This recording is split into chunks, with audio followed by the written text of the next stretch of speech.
I need some traction. Hey everyone, Lloyd Lobo here, co-founder at Boast AI and Traction. Today's Traction webinar is brought to you by Boast AI Launch Academy in partnership with Growth Blazers. As you're joining, hit everyone and introduce yourself, your name, what company you're from, and where you're tuning in from. And if you have any questions, hit the Q&A tab and we'll take them at the end. Super exciting topic here today. In product, all things product, helping you develop the muscle to build great products. And our speaker here, I've been a long-standing fan of Traynor.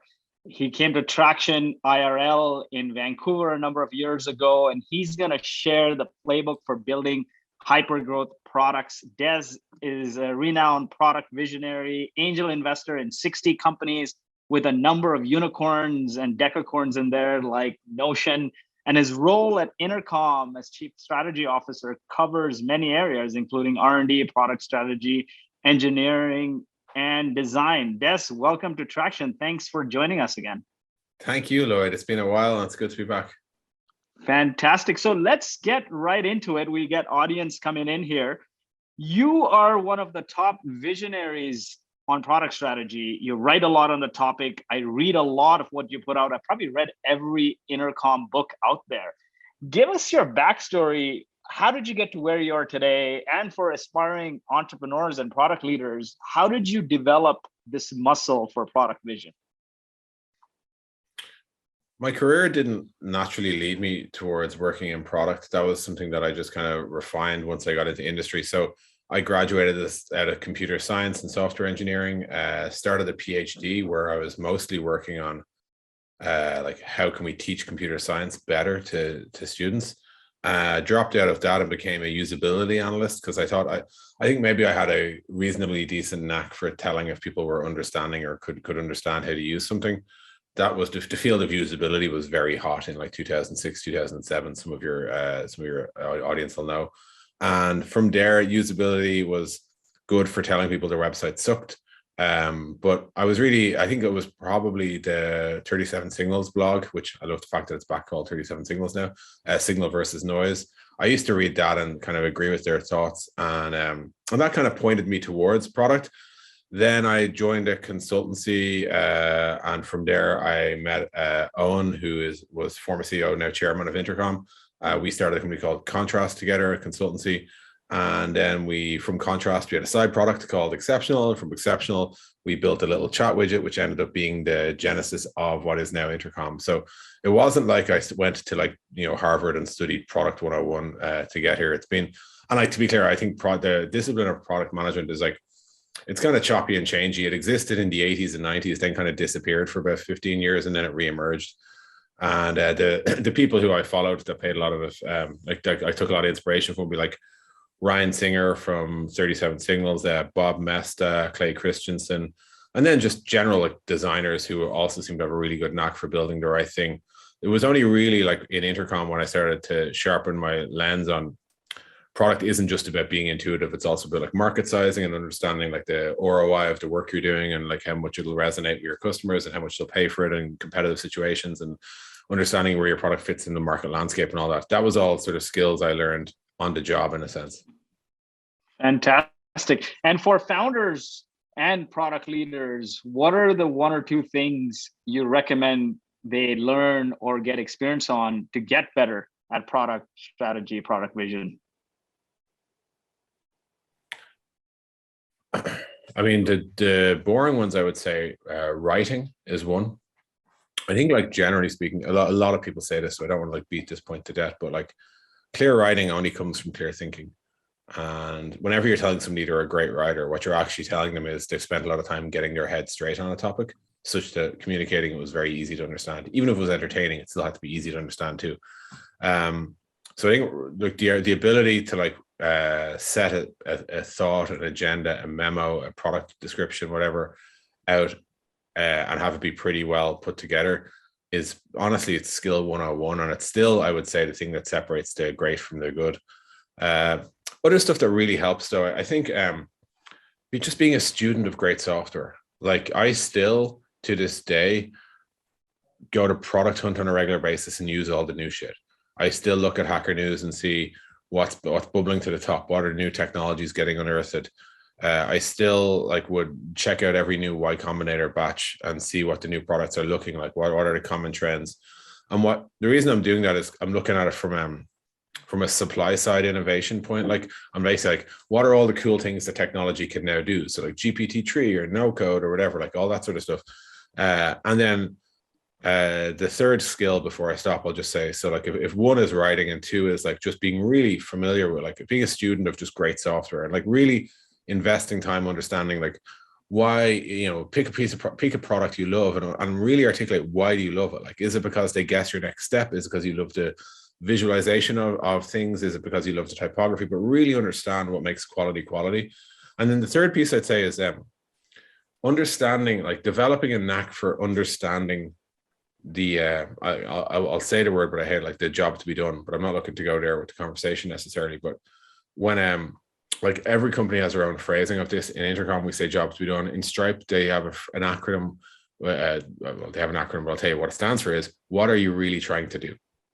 And the idea in both is quite similar. It's cut through all of the market categories and landscapes and analyst reports and framings and all that sort of stuff that you might hear, and just really focus on what is the actual outcome the user is asking for here.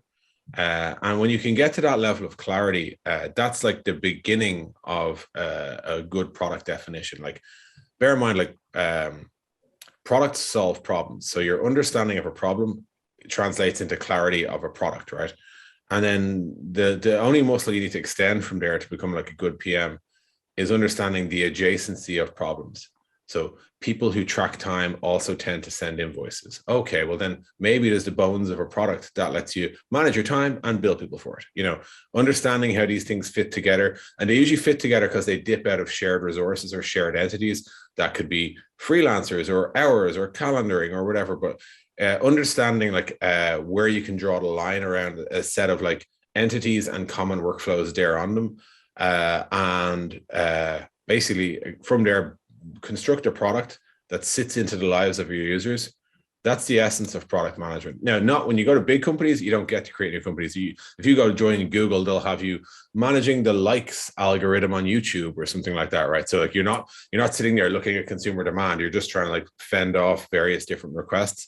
But for the most part, when you're doing a product at startup, it's much more on the creation side, which means that all of those skills, like being able to articulate a vision for a product, being able to like listen to users and know what they're doing, and then being able to like have in your head all the time like the most modern best ways that UI techniques or types of solutions, whether it's like oh, this could be a Slack app, or this could be a web app, or this could be a mobile app, or this whole thing could just be a plug-in to something else.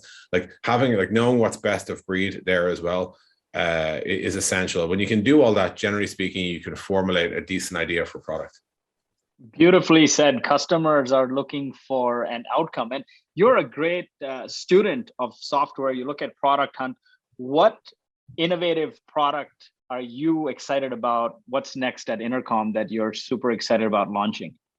I mean, we put a huge amount of work into Inbox 2. Well, we don't call it externally Inbox 2. We basically rebuilt a huge component of Intercom from the ground up. So like maybe if I just take one step back, literally and metaphorically, we have this belief in Intercom about like this, the role of like next gen software. That is this idea that that there are just waves of software trends, and those trends show up in UI and engineering, in like technologies like React or whatever, like in GPT-3 or whatever. And generally speaking, in any given moment, there's like a cluster of things that represent the next generation of technology. And when we were looking at our Inbox product at the start of like say 2021, we were in a position where we had like hundreds of thousands of people using it regularly, for sure, but we felt that we had like reached the limits of our ability to continue to build on it. We were going to make it janky and slow if we kept going. So we realized we needed to like go back to the drawing board. But we were iterating off an old idea, iterating off a 2015 idea, if you like. So the team basically set out to like assess if this was to be built today by the most shit hot Y Combinator startup with the best people on earth, what are the things they'd be throwing at it? And the answer was things like no code, dark mode, like Command K, that like magic sort of search omnibox thing that's become really dominant. It'd be lightning fast. It'd be designed for information density. It'd be incredibly flexible, incredibly customizable. And so the idea was like create a next generation of that, which we announced in March, and we have like, you know, loads of people using it, but we're going to like fully release in the coming weeks. That's probably the one where like I think we asked the team to like put their heart and soul into something and knock it out of the park, and they delivered. So that's what I'm excited about.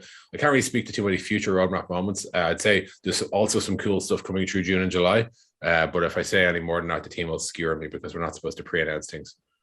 Definitely. So let's go back to the early days at Intercom.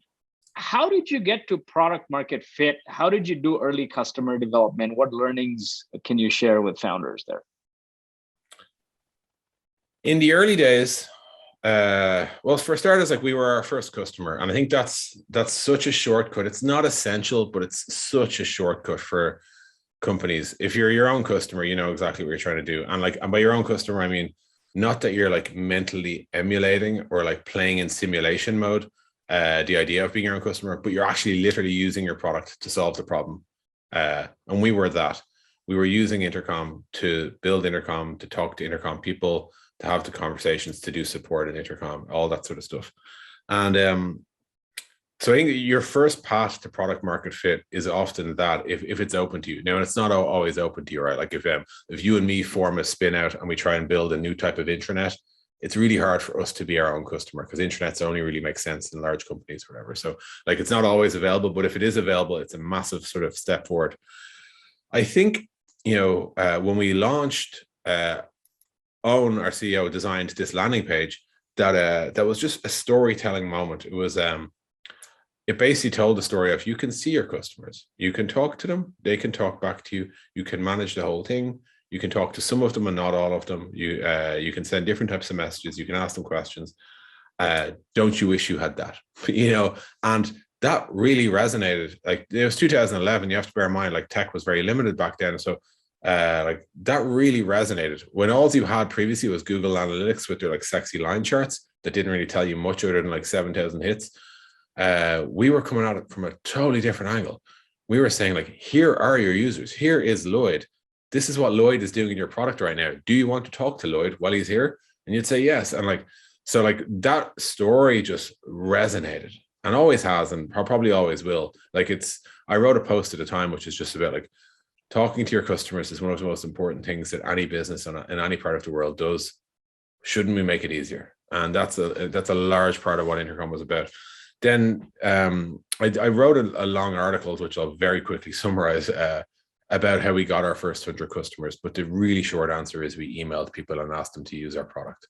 And it never fails to amuse me. Every time a startup founder says, "Hey, Des, just wondering any tips for getting customers?" And I'm like, have you tried spending 25 days sending 100 emails a day to startups with screenshots of what Intercom would look like in their product and suggesting that they jump on a Skype call to see if they wanted to get it installed, tell them it'll be free if they give you feedback, and they say, no, is there anything easier than that?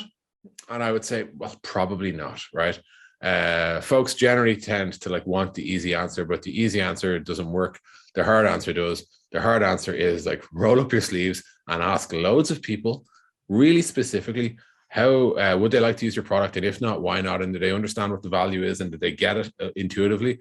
And you'll learn so much from that. Every time they say no, you'll be like, oh, you thought it was a CRM and you didn't need a CRM. Got it. Okay. Or something else. They'll be like, oh, I don't know if I could deal with all those messages. And you're like, oh, you thought you couldn't prioritize and triage. Oh, okay. We have to add that to the story. So you're constantly iterating on what the pitch is and also what the product is, because you realize, oh, it's got some shortcomings or whatever. But that's the actual answer to how do you get loads of customers. You know, how do you get to Carnegie Hall? You practice, right? How do you get loads of customers? You ask loads of people to use your product. It helped that we had a bit of an audience prior to that, just through we had a popular blog and all that. That all obviously helped.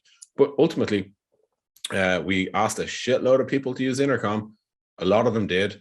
And then the last piece, which is obvious, but I'll say it anyway, once people started using it, people started seeing it, because Intercom is a visible product, and it has this, whilst it's not quite Facebook for virality and that you just got tagged in a photo when you were hungover, but it's not that level of virality, but it's like, I had a really good experience on this website asking that question. How do they do that? Oh, this thing says powered by Intercom. That's interesting. So that level of virality obviously helped. Once we got the initial spark of the few hundred customers, because it's hard to go viral. Our K factor wouldn't have been like 1.9 or whatever. So like, we had to have an initial sort of groundswell, but once it got going big, and some of the stats that are out there, like we obviously blew up in loads of ways. We went from 1 million to 50 million in revenue in 3 years, as one simple and publicly available statistic to share.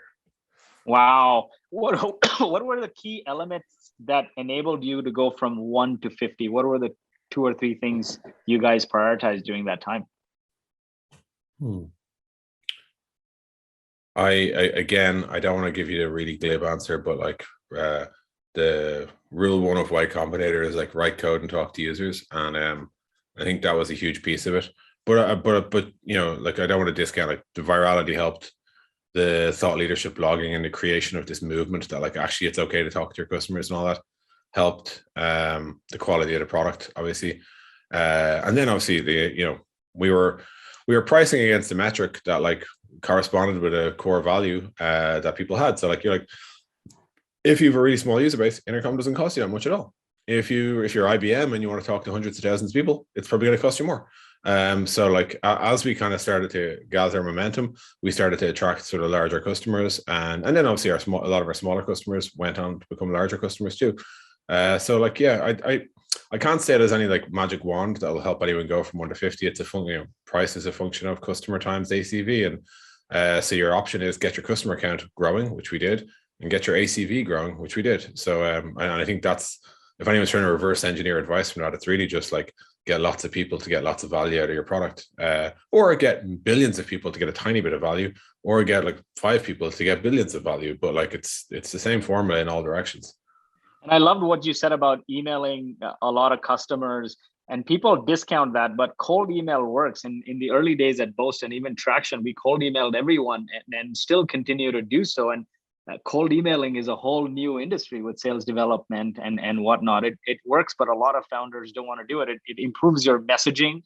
And eventually, when you do end up having a sales team or a product-led function, that messaging can help you craft the right interface for people, right? Yeah, I'll just clarify one thing. Well, not clarify, I'll just say one thing. It's a very much an example of like, nail it before you scale it though. Like, loads of folks will say, all right, cold email strategy. And they kind of like, like, we all pretend that this isn't how it works, but they go to some dodgy list company and buy a load of email addresses of like heads of product management or whatever. And then they just craft one like half-hearted email and click send. And then like, I often liken that strategy to, it's I like, by the way, they credit it based on like, oh, we got 5 replies and 2 clicks or whatever, right? But like, I always worry about the brand damage you're doing to yourself there. It's like, do you ever see those people who stand on high streets and they hand out flyers to everyone, and the flyer has some sort of mark with their name on it so that they get paid, and they evaluate, and the business evaluates the ROI of that activity based on how many flyers came into the store with that person's name on it. And I think like, everyone's ignoring the fact that like, what does it look like for your brand to be like 800 flyers on a street that people walk over and look down at and think, who the hell is that? It's not a great look. The startup version of that is spamming the world with like pretty badly written or half-hearted emails. The way I'd encourage startup founders to do it, if they're going down the cold email route, is actually handwrite your emails, like, and based on how email number 1 goes, adapt and try email number 2. And we did that in batches. That's why I said it was like 25 days, 100 emails a day. It was like that those stats might be wrong, but like, certainly the first 10 pages of my Gmail inbox are just me mailing people. But I think doing it in small doses and iterating and learning, and actually being willing to like manually win customers is like, it's so important, and I think it's dangerous to try and automate away all that pain and all that opportunity for iteration just because you feel like there's something higher leverage to be doing. there's not really much higher leverage things to be doing when you're trying to start a startup than trying to win customers and hear from them and work out what's resonating and what isn't. So I just say yes to cold email, but do it with heart and soul. Don't do it in a sort of blast and broadcast type way. Definitely personalizing and making it relevant. Now, you found product market fit, and you've talked a lot about this. What happens after product market fit? What comes after that? I think building a business around a product is the next stage. And like you'll be surprised how hard that is. And I think a lot of people don't pay enough attention to it. But product market fit alone isn't a successful company. Like, there will be finance, analytics, marketing, HR, recruiting. All those functions need to get fleshed out. I've probably forgotten a load as well. So like, I think, one imperative once you know you're going somewhere is to actually start to build a business to support the product. There's obviously no point doing it the other way around. I think a lot of second-time founders that are overfunded, they're like, well, we haven't got a product yet, but we've got a great CFO. And I'm just like, whoa, like, first things first. But I think you have to build a business. And then the next piece you have to think about is, right, your product works and the people you have attracted thus far use it and get good value from it. That's great. What is the bounding box for your business and your vision? How big does this get? Like, do you intend the Fortune 100 to use this? If so, that will push your product in one direction, which is going to be a lot of like integrations, a lot of security, a lot of permissioning, different sales cycles, all that sort of stuff. Are you happy to not have anyone even inside the Fortune 50,000, but actually have the bottom of the internet because there's like billions of them? If so, that changes your business in a different way. Now customer support becomes massive, right? Because you now need to work out a way to support potentially hundreds or millions of businesses. And that's pretty hard to do unit economically unless your price is really high. And if your price is really high, these folks aren't paying for it. So you have a different equation to solve, right? So I think, the stage around working out like what type of business are we being is really important. And I think a dangerous thing to do there is to not acknowledge the challenges. And you can play at both ends, like you really can. Like, so like Intercom does, but I don't want to just over-index in Intercom. Notion is used by individuals to be their to-do list, and it's used by large companies to be their intranet, right? Stripe are just as good if you're selling one product once as you are if you're Atlassian selling Jira for like whatever, billions of dollars or whatever. It is possible to play at both ends, but you just have to know what you're doing ultimately. And that sounds reductive, but you have to like go in eyes wide open to the equation that says like, if you've hundreds of thousands or millions of users, you need a product that's effectively damn near bug free, and thus it can't be a big product. It needs to be a really tight fit. If you're going to go bigger to enterprise customers, you can have a big product because you're going to charge a massive amount of money for it. And I think once you hit product market fit, what will happen is some of your customers will start growing up and they'll have bigger requirements, and they'll want teams and management features and reporting and dashboards, and the decisions you'll have to make along the way. It sounds like, well, our customers want it, of course we should build what they want. But you have to actually take a step back and say, hang on, what do we look like in 5 years? And this is back to this vision piece. Like, what are we actually trying to achieve with this business? And I think that's the question that kind of cuts through a lot of this. Yeah, and the last time Karen was at Traction, she said, fall in love with the problem, not the solution, right? Customers will tell you what they want. You got to really understand the problem and expand from there. And it's the same theme here. Now, you've invested in a lot of companies, and many of them are wildly successful, like Notion. When you're crafting a product strategy, what are the key elements of these hypergrowth companies and their product strategies? How should founders think about it as they're building towards hypergrowth? So how should founders think about product strategy for hypergrowth? I think hypergrowth generally means that like the rules of the company will break every 6 to 12 months. And because that's just purely a function of scale. Like what worked literally 6 months ago with a team of 10 people doing support stops working with a team of 35 people doing support, and so on and so forth. So I think your product strategy actually it needs to be resolute to scale. Otherwise, you'll struggle because you're going to be back rewriting it all the damn time. I think the other challenge or pressure hypergrowth puts on your product strategy is there are no edge cases when you hit hypergrowth.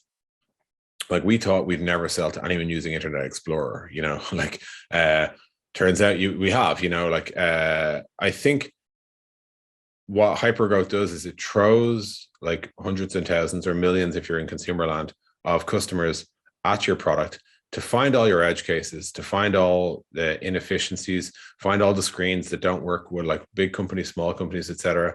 And it challenges your product strategy to craft a path towards executing what it is you want to be in the world, whether it's like the world's best intranet or the world's best advertising platform or whatever. It's your job to basically execute that strategy while also tending to the existing product that is being exposed to like an ongoing barrage of new use cases, arcane edge cases, all sorts of stuff like that. So I think generally speaking, if you join Microsoft right now and you're on the Word team, it's not that it's steady seas, it's just everything's known. If you join, let's say you joined Notion like 3-4 years ago, you would have thought you knew everything about like collaborative document editing from an intranet or whatever, right? And give it 6 months and you'd have to learn it all again, and give it 6 months and you'd have to learn it all again. So you have to, it's a delicate balance between how much can we deliver on our strategy, while at the same time, how much can we ensure that our product actually works for the people who are using it.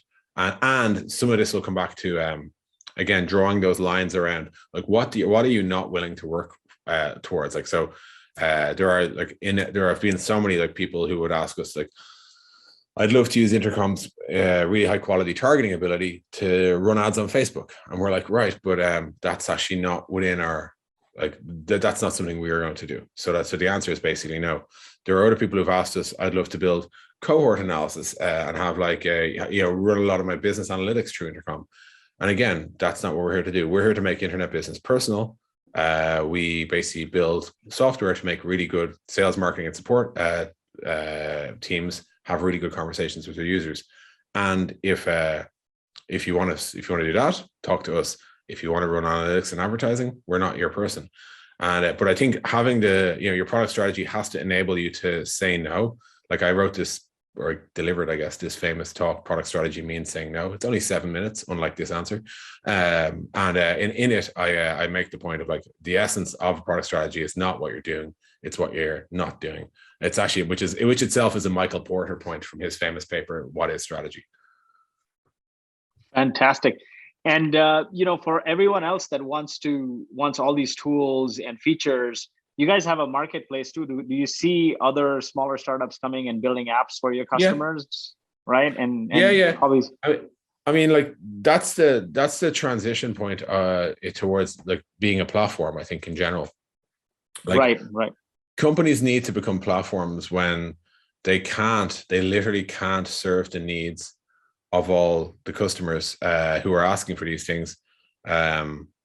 But they know that the things customers are asking for lean heavily on the data and the workflows that sit within your product. So that's the essence of why platform in a sense. And like generally, like, recruiting is hard. Building a large engineering team is hard. You can't build an infinity size engineering team, and you can't build thus you can't build all the things that people will want.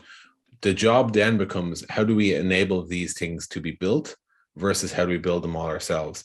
So we've had a kind of a platform strategy from the very start with Intercom. Our messenger is a platform. People build software inside the little messenger, like apps run in there. It's very novel. It's very cool. Like you can look up your Shopify order right inside the messenger. Our inbox is a platform. People build like a Stripe integration into the inbox. So when I'm providing Lloyd support, on the right-hand side, I can see how much money Lloyd pays and what subscription he's on or whatever. And then our actual CDP, our customer data platform, is itself a platform too. So people build data sync tools all the time. Like we have a wonderful Salesforce integration that has like bi-directional, canonical sourcing, all that sort of stuff. And like, I think you have to get to that platform mindset as you go through as you move from like hundreds of customers into tens of thousands. And when you realize you're just never going to solve all the non-universal needs of your addressable market, that's when you need to go, well, we can't solve them, but let's make them solvable. And that's, once you start thinking like that and you start exposing APIs and Canvas kits and stuff like that, you're transitioning to being a platform. Definitely. And you got to make that journey, maybe get to a level of customer critical mass that asks for those things. Now, some questions here around how do you prioritize? You talked about like all these feature requests and balancing that with strategy. How do you prioritize that? Like make the product better versus add new products versus build some future vision stuff. Is there some rubric or prioritization framework at Intercom that you use or you advise companies on? I think in terms of how do you deliver a roadmap, there are like 6 or 7 different inputs you get to roadmaps. One of them would be like, critical bugs we must fix. Another one would be like customer requests. Another one might be like our own vision and strategy and what we want to build. Another one might be like iterations on things we recently shipped.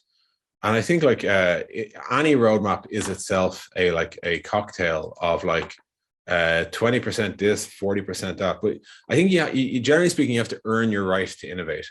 And by that, I mean, you have to make sure your product isn't on fire, isn't having scalability or performance issues, doesn't have any like P0 bugs or downtime or whatever. And if you can get there, then you have permission to innovate. And that innovation can look like build exactly what your customers are asking for, or build ideas off the shelf that no one's asked for, but are pretty damn cool and might surprise people. And I think that's like, making that balance is actually the hard part. Like, when do we have permission to innovate? The other piece I'd say then, when it relates to like, do we do feature X or feature Y? It's generally like what I encourage teams to do is have a sense of like how many people use this feature.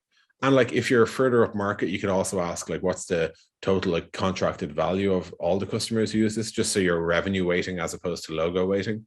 And you see, so you look at like how many people does this feature affect? So if we make it really good, does all of our top customers get benefit from that? And then how often do they use it?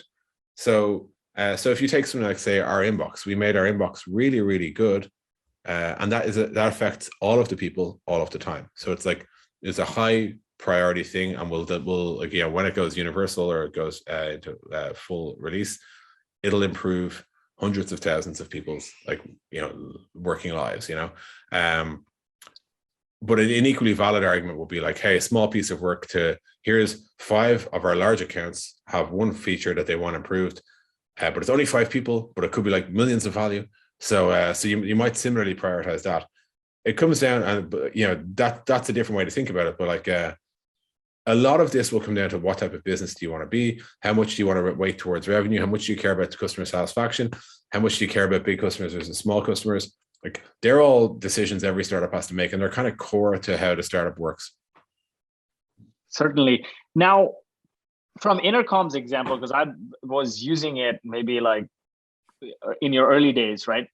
When did you decide, or what was that pivotal moment where you said, we're going to go from this chat application on the website to adding another product? What prompted that additional product? What was that? And why did you decide to make that journey? It's kind of different per product. So we didn't really start out as just a chat application, but I know I can see why you would think that. Like, it was a chat application, but we had tools for starting conversations and then tools for handling conversations. And then you could do this on your websites, which meant we ended up having to build tools for sales conversations, for support conversations, and then tools for outbound conversations. So messaging people when they're in your product. So in some sense, we were kind of multi-product from the start, or at least multi-use case anyway. We got more specific later on about carving up the products so that they could be purchased individually, because some people are like, hey, I love your engagement, but I can't change my help desk right now. Or as we move further up market, be like, I'm the engagement software buyer. I don't even know who buys the help desk stuff. So I'm here to buy this thing. So those are, there's definitely a pattern or a repeatable step there of like, make sure you're like right sizing your offering to your buyer in a sense, and not trying to sell them shit that they don't want. So then in terms of like, we've gone multi-product. We added a knowledge-based product called Articles, I think in like 2015, 2016. And that was entirely a result of customer demand. People were saying, I want to use Intercom for all my support, but you actually don't have a knowledge-based solution. can you give me one? Or how do I go and get a knowledge-based solution while using Intercom? And so we said, oh, let's go build one. So that was an obvious one. We built product tours. What we felt there was a lot of people were using Intercom to onboard customers, and we felt we could do that better with a more precise product. So we built product tours, a way to sort of visually guide somebody through, and like, it's today they call it a digital adoption platform, but back then it was like, hey, how do we point out all the stuff people should do in the right order? We've built, surveys. Most recently, we launched in March. So we saw a lot of use cases where people were asking questions of their customers, but they weren't able to capture the data in a usable form. So by that, I mean, they're doing surveys, but getting spreadsheets. And we were like, maybe if you could ask those questions and store those answers against your customer record, you could do some really cool stuff. So you could survey your customers on sign up and then put them on the right messaging campaign or whatever. So we've we've gone through a lot of this, but every product has its own unique origin story, including some of the stuff we're working on right now that I can't talk about. But it all comes from either sometimes it's Spark, sometimes it's customer demand, sometimes it's like a blocker to adoption for certain types of customers. But I think all are valid. The better question in this is also like, under what conditions should you assume it's a good thing to launch a product as a separate add-on versus making it a native part of the platform? And I think that there you have to look at, does everyone want this, and how much do we need to monetize it to justify the effort we're putting into it, in a sense? Definitely. And Shelly asks here, from an early stage perspective, as you're prioritizing these things, what about logo weighting for having great customer references? Is this important at the earlier stages, chasing big logos?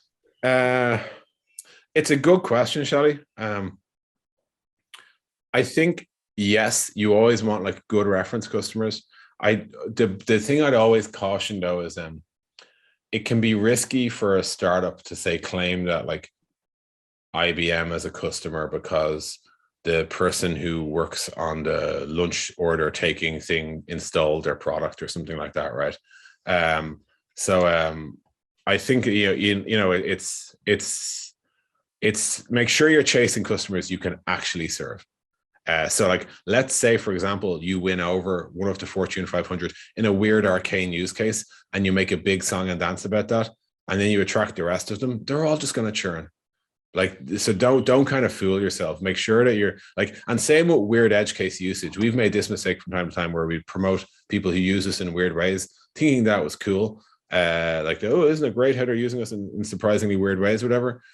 It is kind of cool, but it's not something you want to tell the world about, because then you're just going to get more weird use cases and you're probably not going to support them all.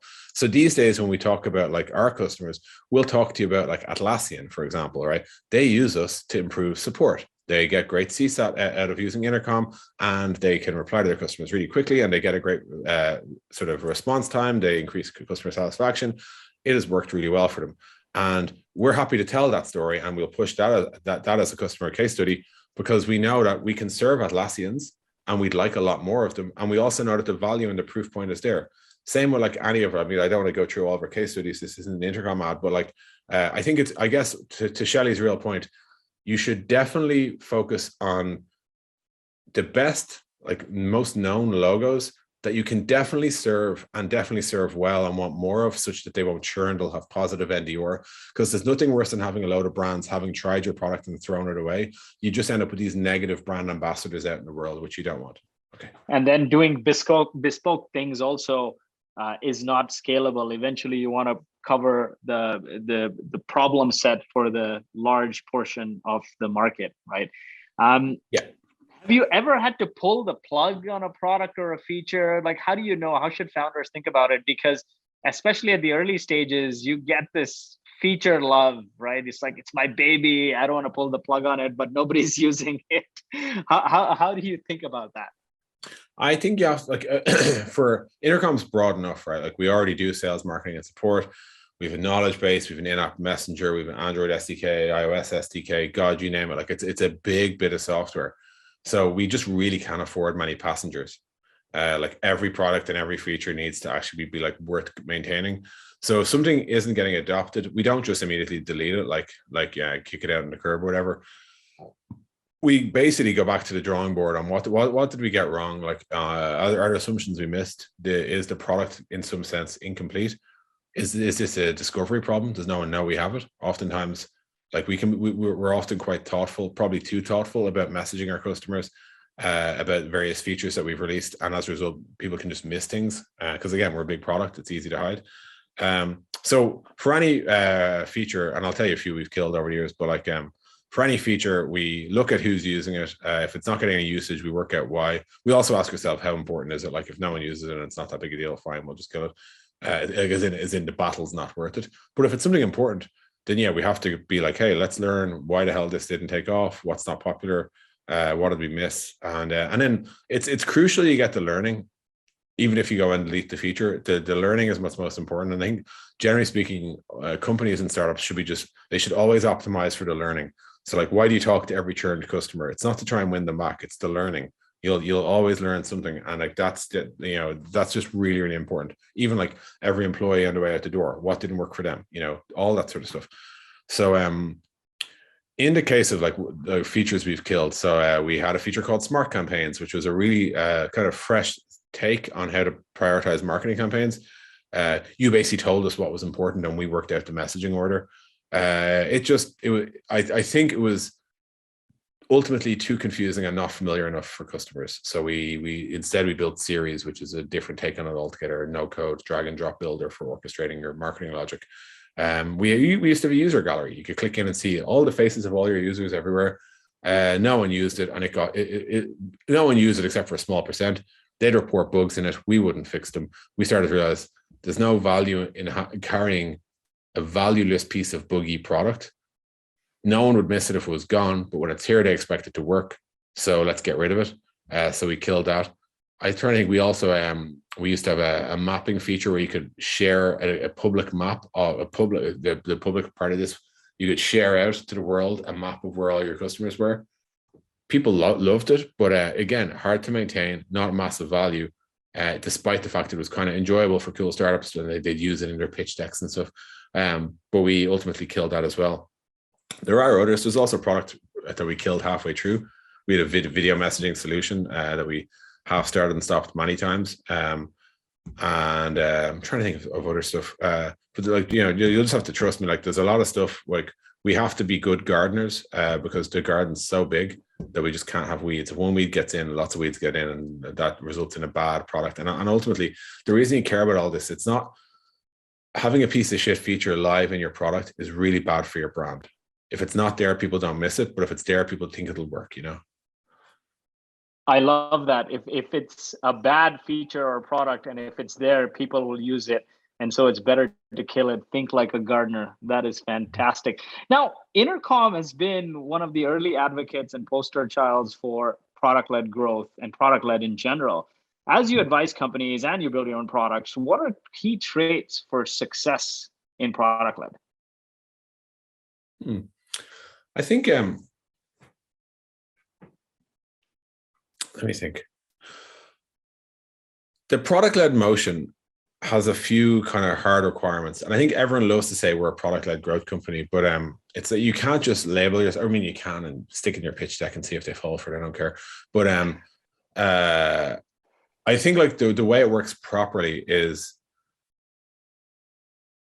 the product itself, like usage of the product needs to promote more usage of the product. And you're not PLG if you just add an invites feature, which I see a lot of people doing, where like, oh, tell your friends about our friend, blah, blah, blah. That sort of shit. It's not the thing. You're product led when basically in every interaction you're asking yourself, how does as many people in this company or outside of this company hear more about this tool? So I can share a Figma prototype with you very easily.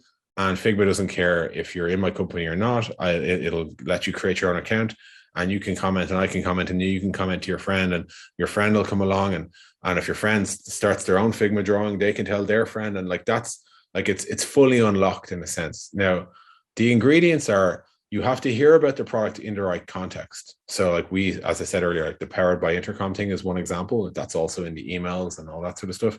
So you have to hear about the product in the right context. So it can't just be attached to random stuff. It has to be attached to something that people are like, oh, that was a cool thing, I should try and use that. There has to be seamless onboarding. So like if you're gonna like, one good way to break it would be to like require like lengthy sort of sign up processes or whatever. And then I think every sort of interaction or every touch point where it's possible to like bring more people into the product, you need to capitalize on that.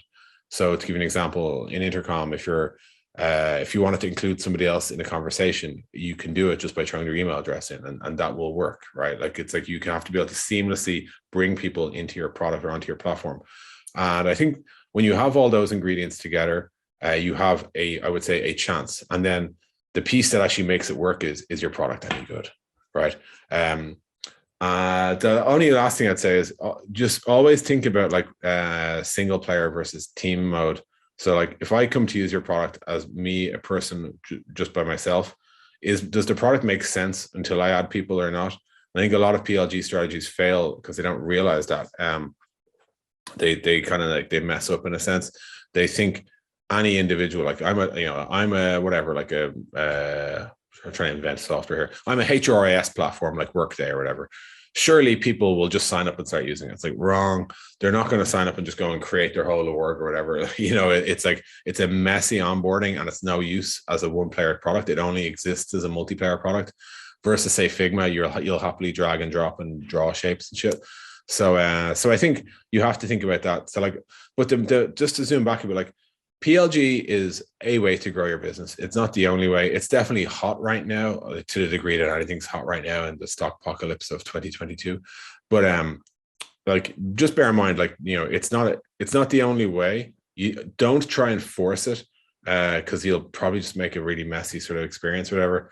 And then like a word further down the line, if you do nail PLG, which we used to call self-serve sign-up or bottoms-up adoption back in the day, if you do nail it, just know that like that doesn't mean you'll never need a sales team. You'll just need a different type of sales team. So don't be like too blinkered on that either. Okay, end of answer. Did Intercom start with a free product? Like, it was so long ago. And how did you make that transition then from free to getting this feedback to then eventually asking those same people, now you got to pay me? We ran free for just about a year, I'd say. And then we charged a flat fee of $50 a month for about another year. And most people, there was something quite clarifying about the $50 price tag. It was just enough money to matter. I'd say $50 was like a revolutionarily high price back in 2012. Today, it feels more normal. People expect that, like, you know, just like a mouse costs money, software, it doesn't go for like $4 a head or whatever. So I think when we put the price in, what we found, it's almost a sort of a phrase of mine at this stage. We found that like we were able to divide the feedback into like who's paying us and who's not. And what we found was free users wanted our product to be bigger and do more for free. And paying users wanted our product to be better at what we were doing for them. And the feedback kind of went different directions in that regard. There was obviously some overlap, but generally speaking, the free users were all about expand this, do that, do more for me. Why can't you also be my blog, etc. The paid users were like, I love that you do this, but I need to be able to configure that email. I want to be able to add my logo, and I want this to look like that, and all that. And it just made so much more sense. So that was the first transition. And then when we moved to real pricing, probably about a year later, real pricing being like the classic early SaaS bronze, silver, gold type, 49, 149, 449, or whatever. And then our pricing has been on a journey since, because like we ended up splitting the product up into different sub products: support, engage, sell, and from there, each of those has different metrics, because it turns out you don't sell a help desk the same way you sell a MailChimp or whatever. The help desks generally tend to go by seats, and MailChimps generally tend to go by contacts or whatever. Definitely. Now let's transition to teams. As you're going from 0 to 1 and 1 to 10 and 10 to 100, how do you build your product teams? Who are the first people you bring along to get to that 1 and maybe product market fit? And then what are the roles you fill after? I think if you're in the Foundry or like position, I think like you don't hire PMs first. You hire engineers and designers, and you build a product. You bring in PMs once you feel that like the scale of the company and the scale of the amount of thinking the product requires has exceeded what you can do, and just like the amount of like non-engineer, non-designer work is growing and growing and growing. Stuff like talking to users, getting feedback, thinking, drawing up roadmaps, blah, blah, blah. That's when you want a PM. Generally, like I would say in Intercom, a team in Intercom is a PM, EM, and designer. So engineering manager and a designer, and 5 engineers. And we find that's about the right ratio for us that keeps the engineers productive, not waiting, not blocked in a sense. If we go much more than that, it puts too much pressure on the designer to work too fast to try and keep the incremental engineers fed with whatever designs they should be working on. So we went from a team to teams to teams of teams, and today we're like teams of teams of teams of teams. So we have there is a support group, and in the support group there is a automation and support software group, and in there are 4 teams, and in each of the teams there's somebody who owns resolution bot, and somebody else owns somebody else. So scaling is just, generally speaking, getting further and further away from the product, but doing it like very consciously and getting more comfortable that like you have good leaders in place who understand thoroughly the mission, the vision, the strategy. Now, Intercom is how many people today?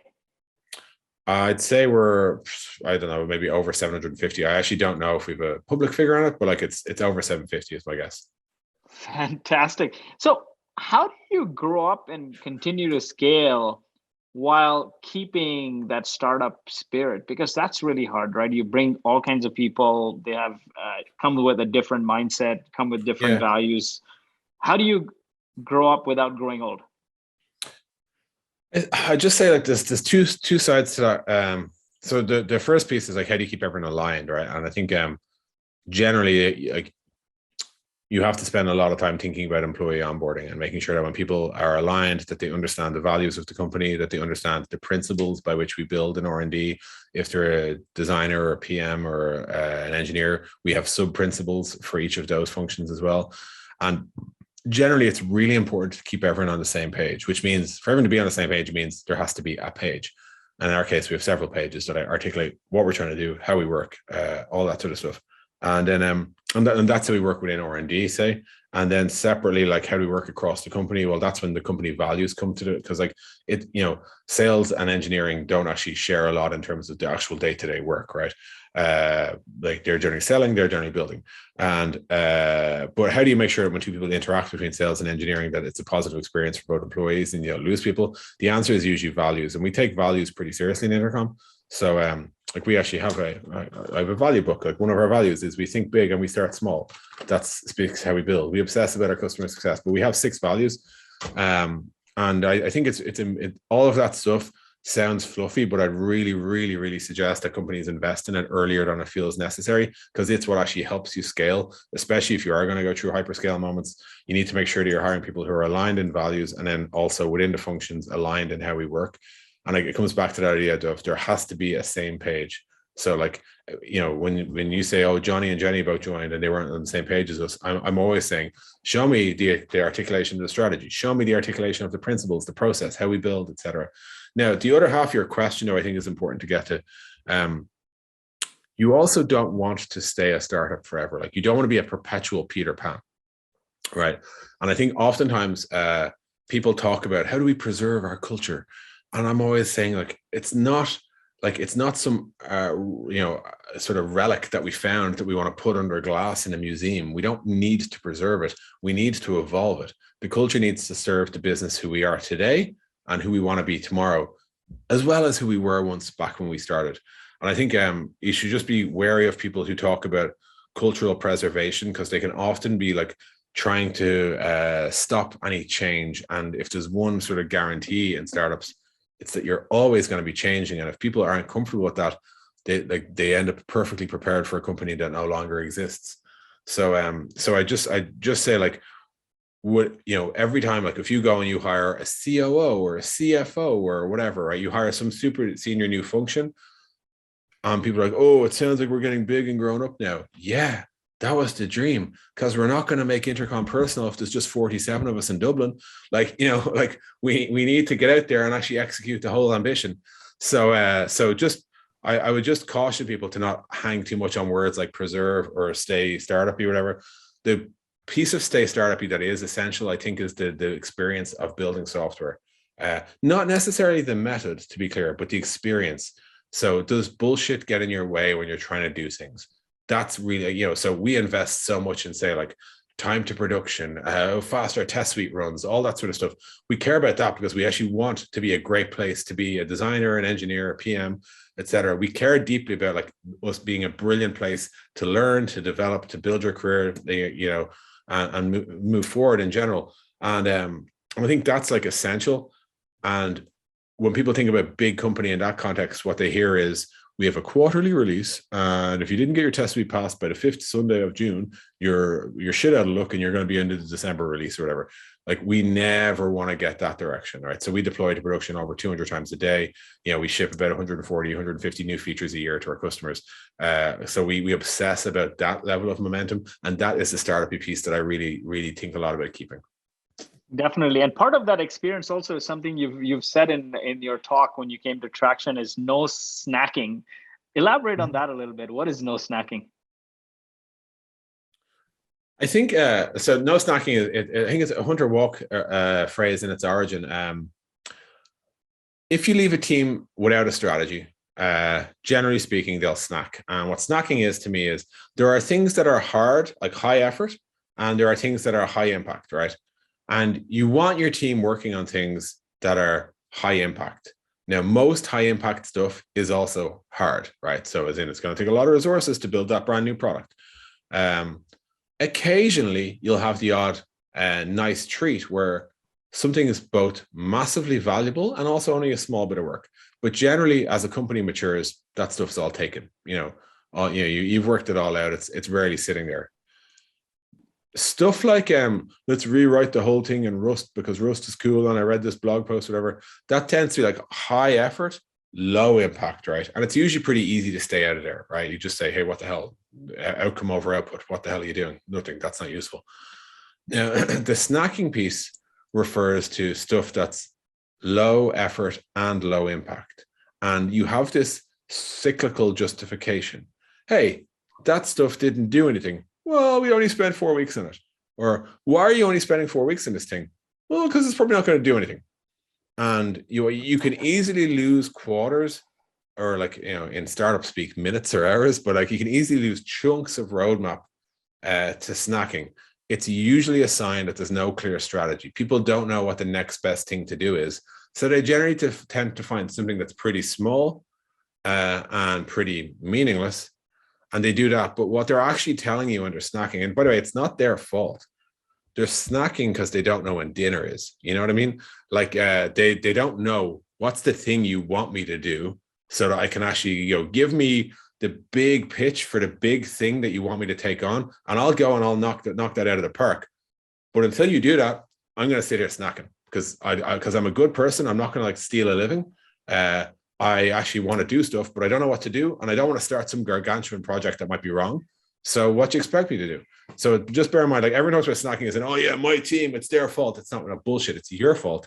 You need to lay out a clear strategy and let them know what the highest impact stuff to do is, and then watch them delight you. That is great advice. And I like that they're snacking because they don't know when dinner is. Now, you've invested, again, in a lot of unicorns. What did you see in them that lets you know that they could be multi-billion-dollar companies? Like, what are the key ingredients to building a multi-billion-dollar company or a successful startup? So I don't want to claim that I'm a success, but I can tell you why I invest in companies, and then some of them worked out. Generally speaking, all angel investment is like 90%, 95% failure, and then hopefully 10% smash hits. Maybe I've done 11% or something like that. But it's certainly not a fait accompli that it's worked out. What I am a sucker for is a good product. Like, as in, I look at it and I'm like, yes, that's really nicely designed, really well built. And I can see, I can't see anything obviously difficult or wrong with it. That's like, that's the first thing that attracts me. Bonus points if they use Intercom because it shows they have taste. And the next piece is the problem real? Like, so as in when someone says, hey, we've got a solution for how to do European payroll because we think it's a pain in the ass to employ people over Europe, all different taxes, all different rules, employment laws, blah, blah, blah, different bank accounts. So we've built a tool and this is, I'm just picking one of a startup invested in Pento. We've built a tool to do European payroll. And I looked at Pento and I was like, wow, that problem is real. Europe is real, European payroll is real, so that problem is real, the product is real. I think the team are good, so I invested. And like that's the same bias like led me to Notion. I was like, this is a really beautiful piece of software, and I really have a problem with sharing stuff internally. And led me to like hopping, like online events are a thing. I invested before the pandemic, but online events are a thing. It's usually a shit experience. This is a nice experience. I really believe Johnny can build. So off I go and I write the check. The areas where I generally tend to screw up are like, I don't do a lot of due diligence on competitive landscape. So I'll invest in a great tool. It'll never occur to me to scour the internet looking for an even better one just to make sure that there's not an even better solution out there. So that's probably my one blind spot. Sometimes I might not understand the difficulty in getting to a route to market, in a sense, like as in, I can totally see how that would solve left-handed hotel people's problems, but I don't know how the hell you target them. I tend not to think about that because I'm only spending like 30 minutes making this decision, to be clear. I generally tend to like try to make a quick decision and then try to be available to the founder to help along the way if they think I can. But that's like the sort of the general way I decide is like, is the product real? Is the problem real? Does the team look like they're excited? And then like things like, will that be a unicorn? That just pops out of, is the problem real? Like if the problem's real, then it should be universal, and it should be like something that like most people need. And if the product's good, most people use it. And most successful companies have all three ingredients. So that is fantastic. As we get to the top of the hour here, do you have any unconventional advice that founders ignore but shouldn't? I can't say that they shouldn't ignore it, but I think two things I say a lot these days is, one is like, it's okay to let some things break. And I think people can panic trying to fix things that are breaking, but ultimately don't really matter that much. So I think being, part of a startup is just being uncomfortable, and sometimes things will break, and that's totally okay.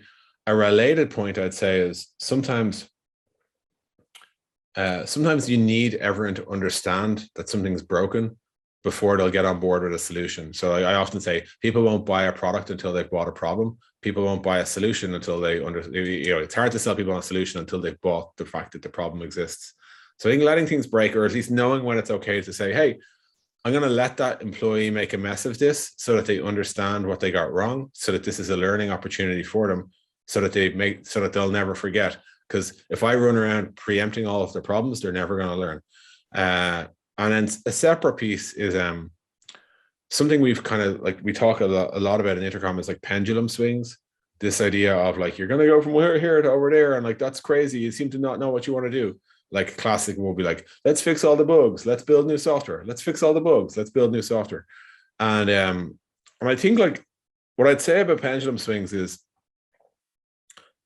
the alternative is to deliver a really nuanced,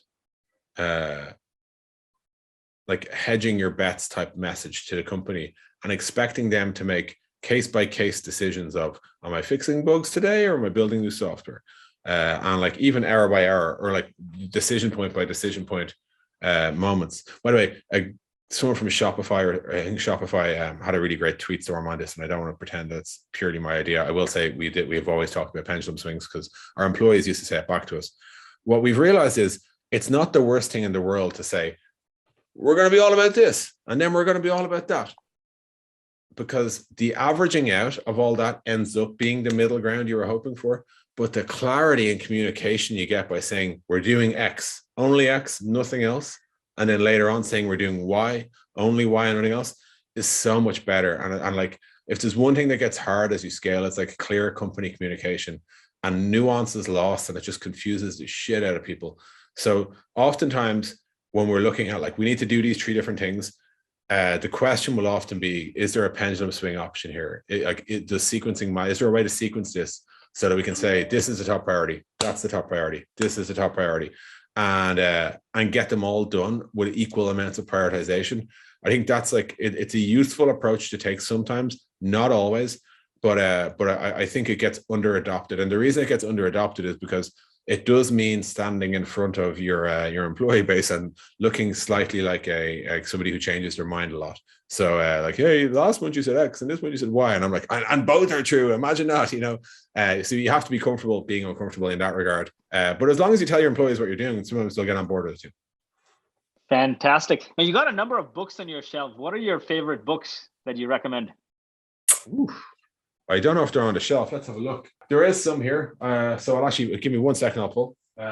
Folks, I dropped in the links to our YouTube channel, Spotify, Apple, and check out Traynor.com. I dropped the link to that, and intercom.com/resources, books. Read everything that Des and Intercom puts out. It's been fantastically, immensely valuable to me as a founder. Thank you for that, Lloyd. Okay, quick bookstorm. This is random. This isn't prioritized, but some of them mean a lot to me. One is Paul Arden's It's Not How Good You Are, It's How Good You Want to Be. Really good, really short, really beautifully designed, inspirational book. Highly recommend it. 2, Secrets of Consulting. If you're ever going to be a consultant, if you ever have consulted, even if you don't and you just work in like larger companies or whatever, Gerald Weinberg's book, he passed away unfortunately recently, but it's a brilliant, brilliant, brilliant book. It explains everything you'll ever want to know about how big companies work. Polya's How to Solve It is one of my favorite books from my computer science days. It literally explains techniques for problem solving. This is the best book on writing I've ever read, Revising Prose by Richard Lanham. Really, really, really good. At some point in your startup, you have to think about branding. David Acker's Acker on Branding. There's a couple of other ones as well. Building Strong Brands is here as well. But David Acker on Branding is just world class. And then the last one just is it's slightly fun but still punchy is David Ogilvy's book on advertising. Brilliant book on copywriting, but also a brilliant book on the clear thinking I was describing earlier about how to explain your product, how to make your message stick, etc. So that's my quick bookstorm. I hope that was useful to who was it? Will that asked that? Yeah, definitely. That was fantastic. And the first one was good question. It was Paul Arden's It's Not How Good You Are, It's How Good You Want to Be, the world's best-selling book by Paul Arden. And the joke in the title is he says it's the world's best-selling book, and that's him living the value of it's not how good you are, it's how good you want to be. That's fantastic. I'll drop the links in there. Des, where can we follow you? Where are you most active? I'm Des Traynor everywhere. I'm probably most active on Twitter, and then like all the other places that like no one's active on, like Facebook and LinkedIn. You'll find me as Des Traynor there. I'm just DesTraynor@gmail if anyone wants to talk to me, and I'm also on Strava and all the other exercise shit as well. So happy to stay in touch, and thank you to the crowd for the questions as well. Really good questions. Thank you so much, Des. It's fantastic as always. Wishing you a good night. It's almost past 7 there. It is indeed, and I'm going to go down and have dinner with the family. But thank you so much for the questions, Lloyd. I really appreciate it. Thank you so much. Wishing you great success.